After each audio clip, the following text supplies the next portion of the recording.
सस्टेनेबिलिटीचा वापर करत आज झिरो बिल आयुष्य जगत आहेत एन रामकृष्णन. हो, बरोबर ऐकलं, यांना सगळी बिलं झिरो येतात. त्यांनी वीज निर्मितीसाठी सोलार पॅनल्सचा वापर केला, जेणेकरून विजेचं बिल 0 रुपये येतं. ते पावसाळ्यात सुमारे 3000 लिटर पाणी साठवतात, जे पुढे अनेक महिने वापरतात. त्यामुळे पाण्याचं बिल सुद्धा 0 रुपये.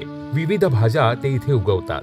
या गार्डन मध्ये ते घरातील ओला कचरा कंपोस्ट करून वापरतात. आपल्या या सस्टेनेबल लाईफस्टाईलचा इतरांना फायदा व्हावा म्हणून ते दर आठवड्याला कचरा व्यवस्थापन, कंपोस्टिंग आणि बागकामावर वर्कशॉप ही घेतात. लोकांना निसर्गाचं महत्त्व सुद्धा पटवून देतात. त्यांच्या या प्रयत्नांमुळेच बँगलोरमधील अनेक सार्वजनिक बागांमध्ये आज कंपोस्टिंग युनिट्स बसवण्यात आली आहेत. एवढंच नाही तर त्यांची टीम इलेक्ट्रॉनिक वेस्ट ही गोळा करते आणि ते रिसायकल करण्यासाठी पाठवून देते. मग एन रामकृष्णन यांची ही झिरो बिल आणि सस्टेनेबल लाईफ तुम्हाला कशी वाटली हे आम्हाला कमेंट करून नक्की कळवा. आणि याबाबत अधिक माहिती हवी असल्यास एन रामकृष्णन यांना या ईमेलवर संपर्क करा.